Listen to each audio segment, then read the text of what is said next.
আসসালামু আলাইকুম। সবাইকে স্বাগত জানাচ্ছি আমার দেশ লিড নিউজে। সঙ্গে আছি আমি তামান্না মিনহাজ। আমাদের আজকের লিড নিউজের শিরোনাম এনসিপি বনাম জামাত তর্কযুদ্ধ। নিউজটি লিখেছেন রকিবুল হক ও মাহফুজ সাদি। চলুন দর্শক জেনে নেওয়া যাক লিড নিউজটির বিস্তারিত। ফ্যাসিস্ট শেখ হাসিনার বিরুদ্ধে কাঁধে কাঁধ মিলিয়ে আন্দোলন করেছে বৈষম্য বিরোধী ছাত্র আন্দোলন, জামায়াতে ইসলামী ও ইসলামী ছাত্র শিবির। এরপর ৯ মাসে বিভিন্ন বিষয়ে নানা কর্মসূচি পালনেও তাদের বন্ধন অটুট ছিল। সর্বশেষ আওয়ামী লীগ নিষিদ্ধের আন্দোলনেও তাদের এক কাতারে দেখা গেছে। কিন্তু সরকার ফ্যাসিস্ট দলটির বিরুদ্ধে সিদ্ধান্ত জানানোর পর থেকে পক্ষগুলোর মধ্যে বিভাজন লক্ষ্য করা যাচ্ছে। কথার যুদ্ধে লিপ্ত হয়েছে ছাত্রদের নবগঠিত রাজনৈতিক দল জাতীয় নাগরিক পার্টি বা এনসিপি এবং জামায়াতে ইসলামী। এনসিপি ও অন্তর্বর্তী সরকারে থাকা দলটির ঘনিষ্ঠ দায়িত্বশীলরা নানা বিদ্বেষমূলক কথা বলে বেড়াচ্ছে জামায়াত ও ছাত্র শিবিরকে জড়িয়ে। তারাও জবাব দিচ্ছে নানাভাবে। এতেই একরকম তর্কযুদ্ধ বেঁধে গেছে পক্ষ দুটির মধ্যে। এনসিপি বলছে জামাতকে ৭১ প্রশ্নে তাদের রাজনৈতিক অবস্থান স্পষ্ট করতে হবে। শাহবাগে গোলাম আজমের বাংলায় আওয়ামী লীগের ঠাঁই নাই স্লোগান এনসিপি দেয়নি। যারা এই স্লোগান দিয়েছে তাদেরকেই এর দায়িত্ব নিতে হবে। অপরদিকে জামায়াতের পক্ষ থেকে এনসিপিকে উদ্দেশ্য করে বলা হচ্ছে, নবগঠিত দলটির মাথামোটা কয়েকজন নেতা ব্যক্তি স্বার্থে নতুন বিতর্কে জন্ম দিচ্ছে, যা জুলাই বিপ্লবের ঐক্যে ফাটলের পাশাপাশি নতুন ফ্যাসিবাদ তৈরি করতে পারে। সম্প্রতি আওয়ামী লীগের কার্যক্রম নিষিদ্ধের দাবিতে আন্দোলন চলাকালে অধ্যাপক গোলাম আজমের নামে স্লোগান আর জাতীয় সঙ্গীত পরিবেশনে বাধা সংক্রান্ত অন্তত 2টি ভিডিও সামাজিক মাধ্যমে ভাইরাল হলে বিতর্ক ছড়িয়ে পড়ে। এতে আন্দোলনকারীদের বিজয় আনন্দ উচ্ছ্বাস আর ফ্যাসিবাদের বিচার দাবি জোরদারের তৎপরতায় ছন্দপতন ঘটে। এক পর্যায়ে পরস্পর বিরোধী বক্তব্য বিবৃতি দেয়া শুরু হয়। গোলাম আজমের নামে স্লোগান এবং জাতীয় সঙ্গীতে বাধা দেওয়ার বিষয়টিও আলোচনায় আসে। একই সঙ্গে নতুন করে বিতর্কে আসে ৭১ প্রসঙ্গ। এনসিপির নেতাদের বক্তব্য বিবৃতির পাশাপাশি তথ্য ও সম্প্রচার উপদেষ্টা মাহফুজ আলমের স্ট্যাটাস নিয়েও বিতর্ক ছড়িয়ে পড়ে। এ নিয়ে সামাজিক মাধ্যমে পক্ষ বিপক্ষে ব্যাপক বিতর্ক চলছে। এ বিষয়ে বেশ ক্ষুব্ধ প্রতিক্রিয়া জানিয়েছেন শিবির নেতারা। জামায়াতের নীতি নির্ধারকরাও এ নিয়ে আলোচনা করেছেন, তবে আনুষ্ঠানিক কোনো মন্তব্য দলটি করেনি এখনো। এসব বিষয়ে জামাত শিবিরের সঙ্গে এনসিপি এবং তথ্য উপদেষ্টার প্রকাশ্য বিরোধ দেখা দিয়েছে বলে মনে করছেন অনেকেই। এতে সংশ্লিষ্টদের মাঝে বেশ চাপা অস্থিরতাও দেখা যাচ্ছে। রাজনৈতিক বিশ্লেষকদের মতে ফ্যাসিবাদ বিরোধী আন্দোলনের এই সহযোদ্ধাদের মাঝে বিভেদ তৈরি করে কেউ বিশেষ ফায়দা লুটতে চায়। এতে ইসলাম এবং দেশ বিরোধী একটি চক্র তথা ভারতীয় কোনো এজেন্টের ইন্ধন থাকতে পারে। গত বৃহস্পতিবার রাত থেকে প্রধান উপদেষ্টার বাসভবন যমুনার সামনে শুরু হওয়া আন্দোলনে বিএনপি ছাড়া জুলাই অভ্যুত্থানের সহযোগী প্রায় সব পক্ষ অংশ নেয়। এক পর্যায়ে তা শাহবাগ ব্লকেট কর্মসূচিতে রূপ নেয়। কর্মসূচিতে অংশ নেয়া জামাত শিবির, হেফাজতে ইসলাম এবং ইসলামী আন্দোলন সহ কয়েকটি সংগঠনের নেতাকর্মীরা তাদের সংগঠনের নাম নিয়েও স্লোগান দেয়। পরে কোনো সংগঠনের নামে স্লোগান না দিয়ে আওয়ামী লীগ নিষিদ্ধের ও জুলাই স্লোগান দেওয়ার অনুরোধ জানানো হয় মাইকে। এই আন্দোলনের পরিপ্রেক্ষিতে শনিবার রাতে উপদেষ্টা পরিষদের জরুরি বৈঠকের পর জানানো হয়, আন্তর্জাতিক অপরাধ ট্রাইব্যুনাল আইনের সংশোধন আনা, বিচার না হওয়া পর্যন্ত আওয়ামী লীগের কার্যক্রম নিষিদ্ধ করা এবং 30 কর্মদিবসের মধ্যে জুলাই ঘোষণাপত্র জারির সিদ্ধান্ত নেওয়া হয়েছে। এতে সবাই আনন্দ উচ্ছ্বাসে মেতে ওঠেন। এ সময় শাহবাগ থেকে বাংলা মোটর সড়কে অনেকে বিজয় মিছিল করে। তবে একটি পক্ষ শাহবাগে গিয়ে অবস্থান নেয় আওয়ামী লীগকে পুরোপুরি নিষিদ্ধ এবং জুলাই ঘোষণাপত্র জারির দাবিতে। অন্যদিকে বিজয় ঘোষণার প্রাক্কালে শনিবার শাহবাগের ছাত্র জনতার অবস্থানের অন্তত 2টি ভিডিও ফেসবুকে ভাইরাল হয়। তার একটিতে দেখা যায় এনসিপি নেতারা জাতীয় সঙ্গীত গাইতে শুরু করলে কিছু লোক বলতে থাকেন জাতীয় সঙ্গীত হবে না। গান থামাতে ব্যর্থ হয়ে তাদের ভুয়া ভুয়া স্লোগান দিতেও দেখা যায়। অন্য ভিডিওতে দেখা যায় শাহবাগের আন্দোলনের এক পাশে অবস্থান করার লোকজন গোলাম আজমের বাংলায় আওয়ামী লীগের ঠাঁই নাই এবং সাইদির বাংলায় আওয়ামী লীগের ঠাঁই নাই বলে স্লোগান দিচ্ছেন। এ নিয়ে আওয়ামী লীগ, বাম সহ বিভিন্ন ঘরানার লোকজন সামাজিক মাধ্যমে বিতর্ক শুরু করে। পরদিন রোববার সন্ধ্যায় নিজের ভেরিফাইড আইডিতে পোস্ট দেন তথ্য ও সম্প্রচার উপদেষ্টা মাহফুজ আলম।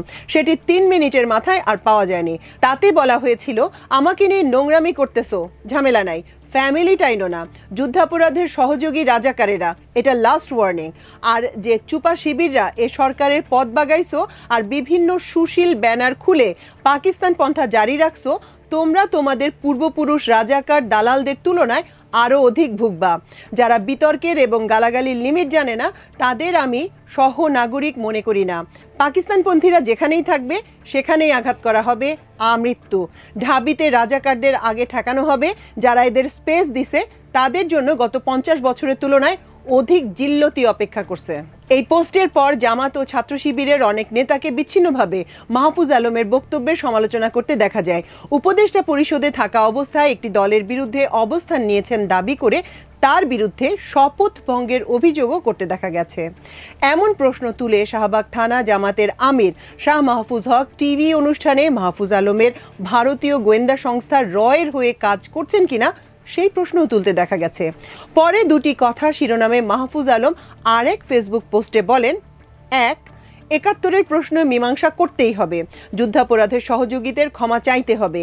বাংলাদেশে রাজনীতি করতে হলে পাকিস্তান পন্থা বাদ দিতে হবে। পাকিস্তান এদেশে গণহত্যা চালিয়েছে। পাকিস্তান অফিসিয়ালি ক্ষমা চাইলেও তদুপরি আবারও ক্ষমা চাইতে রাজি হলেও যুদ্ধাপরাধের সহযোগীরা এখনো ক্ষমা চায়নি। ইনিয়ে বিনিয়ে গণহত্যার পক্ষে বয়ান উৎপাদন বন্ধ করতে হবে। জুলাইয়ের শক্তির মধ্যে ঢুকে স্যাবোটাজ করা বন্ধ করতে হবে। সাফ দিলে আসতে হবে। 2, মুজিববাদী বামদের ক্ষমা নাই। লীগের গুম খুন আর শাপলায় মোদি বিরোধী আন্দোলনে হত্যাযজ্ঞে মস্তিষ্ক এরা 36th ডিভিশন। জুলাইয়ের সময় এরা নিকৃষ্ট দালালি করেও এখন পর্যন্ত বহাল তবিয়াতে আছে। আজ পর্যন্ত মুজিববাদী বামেরা কালচারালি ও ইন্টেলেকচুয়ালি জুলাইয়ের সঙ্গে গাদ্দারি করেছে। দেশে বসে জুলাইয়ের পক্ষে শক্তির বিরুদ্ধে এরা চক্রান্ত করেই যাচ্ছে। আওয়ামী লীগের এসব বি টিমও শিগগিরই পরাজিত হবে। অন্য কারো কাঁধে ভর করে লাভ নেই। এ বিষয়ে গত দুদিনে ফেসবুকে আর কোনো পোস্ট করেননি মাহফুজ আলম।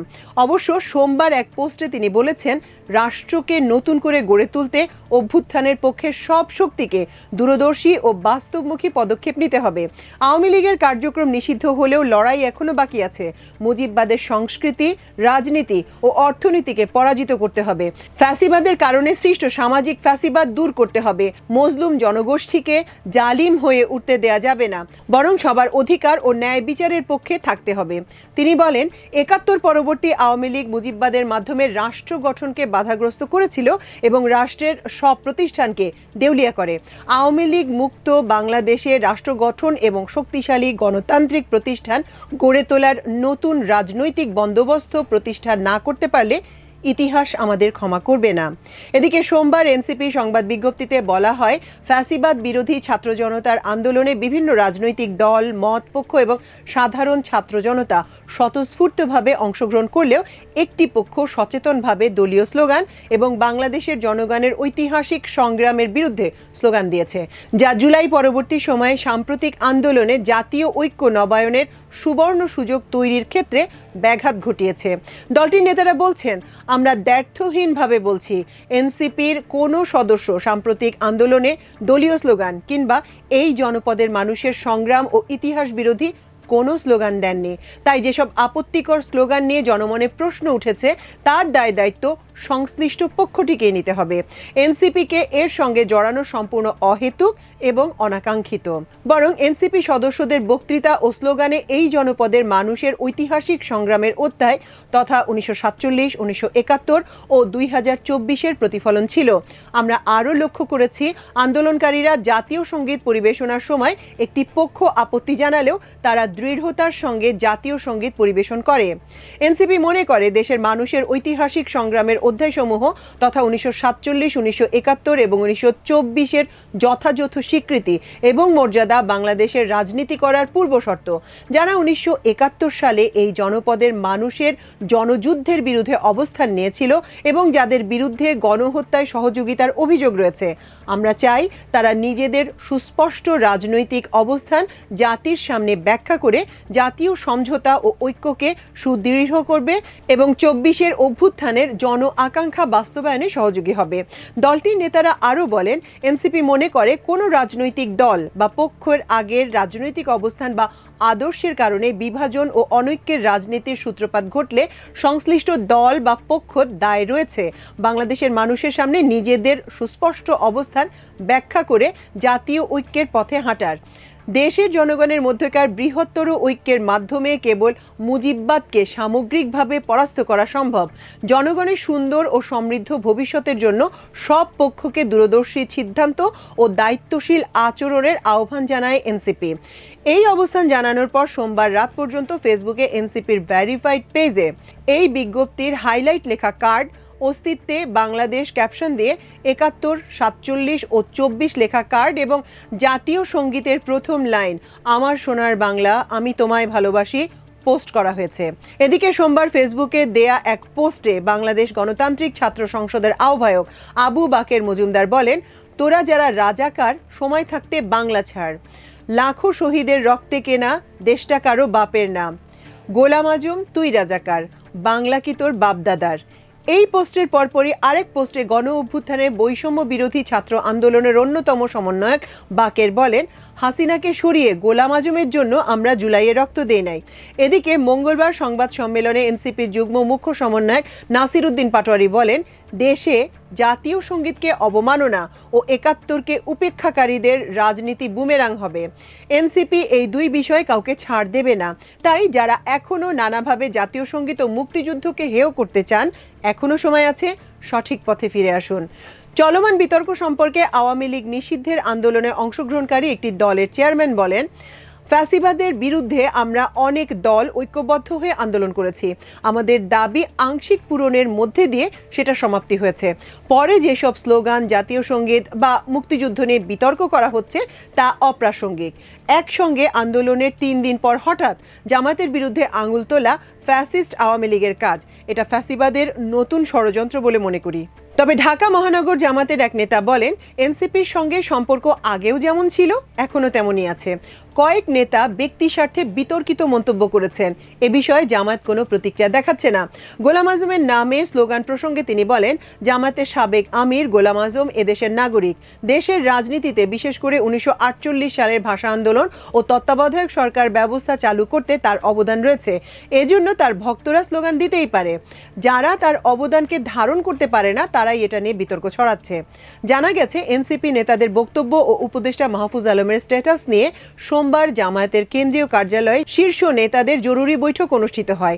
এছাড়া মঙ্গলবার জামায়াতের কেন্দ্রীয় নির্বাহী পরিষদের বৈঠকেও এ বিষয়ে আলোচনা হয়। তবে আনুষ্ঠানিক কোনো প্রতিক্রিয়া জানায়নি দলটি। এ বিষয়ে জামায়াতের সহকারী সেক্রেটারি জেনারেল ও কেন্দ্রীয় প্রচার বিভাগের প্রধান এহসানুল মাহবুব জুবায়ের বলেন, এ বিষয়ে আমরা আরেকটু সময় নিয়ে কথা বলবো। তবে দলের আরেক কেন্দ্রীয় সহকারী secretary general AHM Hamidur Rahman Azad এক প্রতিক্রিয়ায় বলেন, যে স্বপ্ন নিয়ে ছাত্র জনতার রক্ত ঝরিয়েছে, জীবন দিয়েছে, সে স্বপ্ন এখনো পূরণ হয়নি। যুদ্ধ এখনো শেষ হয়নি। এ পর্যায়ে এ ধরনের পুরনো কাসুন্দি বিভাজনমূলক কথা জাতির আশা আকাঙ্ক্ষার পরিপন্থী। এসব কথা দেশের মানুষ অনেক আগেই প্রত্যাখ্যান করেছে। এখন জাতিকে ঐক্যবদ্ধ থাকতে হবে। ফ্যাসিবাদ চিরতরে নির্মূল করতে হবে। এর আগে উপদেষ্টা মাহফুজের ওই বক্তব্যের পর নিজের ফেসবুক পেজে এক স্ট্যাটাসে কোনো উস্কানি কিংবা অপ্রীতিকর ঘটনায় না জড়াতে দলীয় নেতাকর্মীদের প্রতি আহ্বান জানান জামায়াত ইসলামের আমির ডাক্তার শফিকুর রহমান। তিনি বলেন, বাংলাদেশের সামগ্রিক পরিবেশের স্বাধীনতার পর থেকে কখনো কাঙ্ক্ষিত মানে পৌঁছায় নেই। সেই অবস্থা এখনো অব্যাহত রয়েছে। সম্প্রতি বাংলাদেশের সমাজ ও রাজনীতিতে অনেক কিছুই অনাকাঙ্ক্ষিত ও অগ্রহণযোগ্য বলে মনে হয়। এই অবস্থায় দলীয় নেতাকর্মীদের প্রতি পরামর্শ হলো, সর্বাবস্থায় ধৈর্য, সহনশীলতা, মহান আল্লাহ তাআলার উপর তাওয়াক্কাল ও ইনসাফের উপর দৃঢ় থাকার চেষ্টা করতে হবে। উপদেষ্টা মাহফুজ আলমের বক্তব্যকে উদ্দেশ্যমূলক বলেছেন ছাত্র শিবিরের সেক্রেটারি জেনারেল নুরুল ইসলাম সাদ্দাম। সাংবাদিকদের প্রশ্নের জবাবে তিনি বলেন, আওয়ামী লীগ নিষিদ্ধ হওয়ার পরপরই রাষ্ট্রের গুরুত্বপূর্ণ দায়িত্ব থেকে অনাকাঙ্ক্ষিত ও অযাচিত যে বিতর্ক তৈরি করেছেন, তাতে মনে হচ্ছে উপদেষ্টা মাহফুজ কোনো এক উদ্দেশ্যে এ কাজ করছেন। তার উদ্দেশ্য দ্রুত স্পষ্ট করতে হবে। তিনি সংবিধান বিরোধী কাজ করে শপথ ভঙ্গ করেছেন। নুরুল ইসলাম আরও বলেন, ১৯৭৭ সালে ছাত্র শিবির প্রতিষ্ঠিত হয়। সুতরাং মুক্তিযুদ্ধের ব্যাপারে বা রাজাকার সংশ্লিষ্ট যে ইস্যুগুলো তিনি নিয়ে এসেছেন, সেগুলি ছাত্র শিবিরের সঙ্গে সম্পৃক্ত নয়। এ ধরনের দোষারোপ আগেও করা হয়েছে। এটা করে আওয়ামী লীগ দীর্ঘদিন ধরে এদেশে ফ্যাসিবাদ কায়েম করেছে। আবার যারা এই রাস্তা অবলম্বন করতে চায়, নিঃসন্দেহে দেশের জনগণ তা ভালোভাবে নেবে না। উপদেষ্টা মাহফুজ তার এই বক্তব্য প্রত্যাহার করবেন বলেও আশা করছি। এনসিপির সঙ্গে ছাত্র শিবিরের সম্পর্কের প্রশ্নে নুরুল ইসলাম বলেন, এনসিপি যখন বৈষম্য বিরোধী ছাত্র আন্দোলন হিসেবে কাজ করছিল তখন তারা জানিয়েছিল যে রাজনৈতিক সংগঠন নয়। পরে জুলাই আন্দোলনে কমন প্ল্যাটফর্ম হিসেবে আমরা গিয়েছিলাম, আর আওয়ামী লীগ নিষিদ্ধের দাবিতে হাসনাত আবদুল্লাহর ডাকে ছাত্র শিবির অংশ নিয়েছে। প্রিয় দর্শক, আমাদের আজকের লিড নিউজের আয়োজন ছিল এই পর্যন্তই। ইনশাল্লাহ আগামীকাল আরেকটি লিড নিউজ নিয়ে আপনাদের সামনে হাজির হব। সে পর্যন্ত আল্লাহ আপনাদের সবাইকে ভালো রাখুন, সুস্থ রাখুন এবং দেখুন, শুনুন, পড়ুন, শেয়ার করুন, সাবস্ক্রাইব করুন আমার দেশের ইউটিউব চ্যানেল ও ফেসবুক পেজ। এতক্ষণ সঙ্গে থাকার জন্য অশেষ কৃতজ্ঞতা। আল্লাহ হাফেজ।